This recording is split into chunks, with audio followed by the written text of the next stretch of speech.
Երեք հայտարարությունների ժամին խոսում էի սոցիալական պաշտպանության ոլորտի այս կառավարության չիրականացրած խոստումների մասին, բերում էի փաստեր, տիկին Լիլիթ Ստեփանյանը նեղսրտեց, զայրացավ, ինձ արգելել է խոսել սոցիալական թեմաներով, հետևաբար այսօր ես հարցս ուղղում եմ ներքին գործերի նախարարին, շառից, փորձանքից հեռու մնալու համար։ Տիկին նախարար, ինձ բազմաթիվ քաղաքացիներ են դիմում հաշվառման եւ գրանցման գրասենյակներում կամ ավելի ճիշտ բաժիններում հերթերի հետ կապված։ Մարդիկ նաեւ, ովքեր ում համար պետք է վարորդական իրավունքը իրենց աշխատանքից ելնելով։ Այսինքն ժողովրդի լեզվով ասած, պարզ մի կտոր հաց աշխատելու համար այդ վարորդական իրավունքները անհրաժեշտ Եվ խնդիրը կարծում եմ դուք էլ քաջատեղյակ եք հետևյալումը, որ դիմում են օրինակ Երևան քաղաքում պայմանական մինչև հունիս ամիս կամ հուլիս ամիս հերթեր կան, որ թեստը հանձնած քաղաքացին կարողանա այդ գործնական քննությունը հանձնել եւ վարորդական իրավունքի վկայական ստանա։ Ճիշտ է, ես գիտեմ, որ դուք ներդրել եք նոր հնարավորություն լրացուցիչ վճարի դիմաց, բայց մարդիկ ասում են, որ առաջին քննությունը, որ պետք է հանձնեն, այդ շրջանակի մեջ չի։ Եվ այդ դժգոհությունները ոչ միայն շատ են բազմաթիվ քաղաքացիների կողմից ուղղող, այլ նաև ըստ էության օբյեկտիվ հիմք ունեն։ Այսինքն պետությունը նաև նկատի առնելով այս մեծ ծավալը, պետքա լուծումներ գտնի, որտեղ խնդիրը տևական ժամանակա կա եւ հետ նահանջելու փոխարեն ավելի ագրեսիվ առաջ է գնում։ Արդյոք կպատասխանի ներքին գործերի նախարար Արփինե Սարգսյանը, համեցեք տիկին նախարար։ Շնորհակալություն հարցադրման համար, պարոն Ավետիսյան,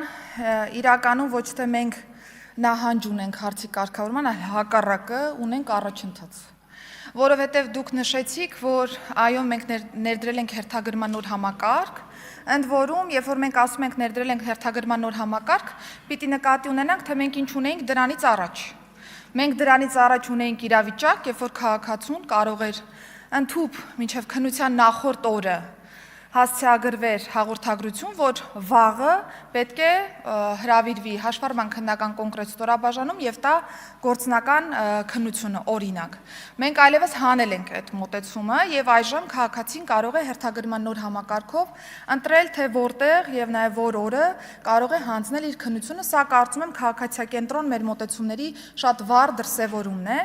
Այո, մենք ունենք իրավիճակ, որ Երևանի հաշվառման քննական ստորաբաժանումը բավական ծանրաբեռնված է աշխատում։ Դրա փոխարեն ունենք մարզային մի շարք ստորաբաժանումներ, որոնք չունեն այն նույն ծանրաբեռնվածությունը, ինչ որ ունի Երևան քաղաքը, եւ մենք սա նկատում ենք նաեւ ՆԳՆ ամբողջ համակարգի հանրային ծառայությունների տեսանկյունից, որ Երևանն է հիմնական նախընտրելի վայրը մեր քաղաքացիների այդտեղ ստանալու ծառայությունը, չնայած որ մոտակա օր, ավելի հարմար ամիս, ավելի հարմար օր կա մոտակա մարզերում կամ ավելի հեռավոր մարզերում։ Այս պայծրությամբ մենք որոշ հաստիկային միավորներ ենք ավելացրել Երևանի հաշվառման քննական ստորաբաժանում ավելացվել է նաև տրանսպորտային միջոցների թիվը, որոնցով որ գործնական քննություններն են ըստ էության սպասարկվում, եւ որոշ օրեր, օրինակ անցած տարի մի քանի շաբաթ օրեր հայտարարված են եղել աշխատանքային օրեր, որպեսզի մենք կարողանանք գնալով նվազեցնել հաշվառման քննական ստորաբաժանման ծանրաբեռնվածությունը։ Սրանք միջանկյալ ներարկումներ են, որոնք որ արել ենք, որպեսզի կարողանանք ծանրաբեռնվածության եւ որակի հետ կապված որոշակի հարցեր կարգավորենք,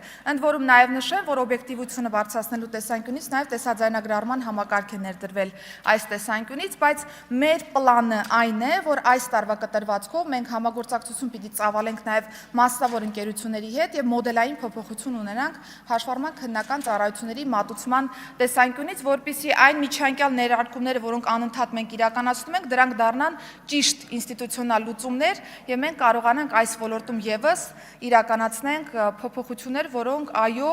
ամբողջովին կդարձնեն այս համակարգը քաղաքացիակենտրոն եւ կապահովեն նաեւ որակ մեր քաղաքացիների համար։ Արձագանք։ Տեսեք, փաստերը կարծում եմ շատ կարեւոր է եւ գործնական իրականությունը ես ինքս փորձեցի այդ վարժությունն անեմ։ Երևան քաղաքում օր ստանալու համար այդ քննության օրինակ հունիսի, չգիտեմ, ես ինչը 5 ամիս հետո է տալիս այդ հնարավորությունը։ Ձեր ասած մարզերը, Վայոց ձորի մարզում, ասենք օրինակ ապրիլի վերջ, էլի 2-3 ամիս հետո։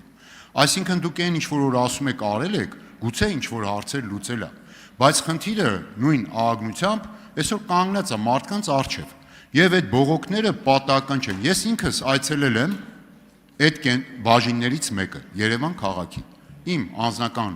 նաև խնդիրը լուծելու համար։ Եվ ես աչքովս տեսել եմ նաև թե ինչ է այդտեղ կատարվում։ Այդ կուտակումները, ճիշտ է այդ համակարգերը կան, մարդկանց այդ շարժը, հոսքերը, այդ անկառավարելի նաև ինչու՞ չէ վիճակը։ Հիմա մեզ լսող հայրենակիցները ձեզանից ակնկալում են, կարծում եմ, այդ թվում ես, շատ կոնկրետ պատասխան, որ այսինչ քայլերը, որ արել ենք, այս երկու քայլները անելու ենք եւ այս օրվա դրությամբ կամ այս ամսվա դրությամբ այլևս այդ խնդիրը լուծվելու է օբյեկտիվորեն։ Այս սա է պետք ասել։ Պարոն Ավետիսյան, եթե ուշադիր լսեցիք պատասխանս, ես նկարագրեցի այն քայլերը,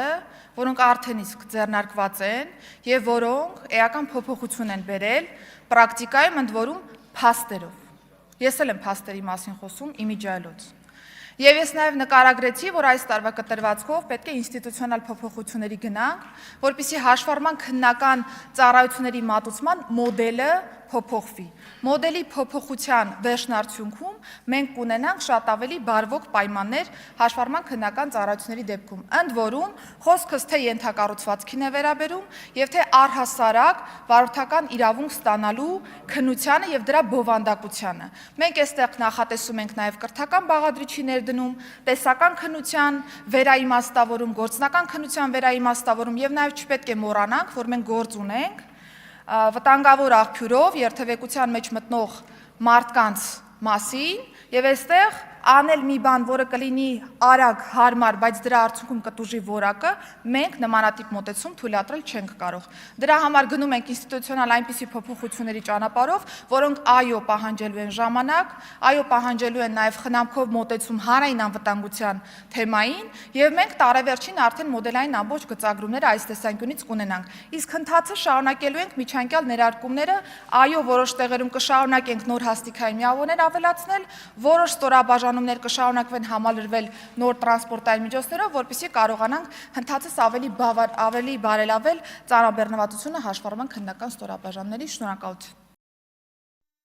Հավանիչ տեսանյութը եւ բաժանորդագրվիչ նորությունները բաց չթողնելու համար։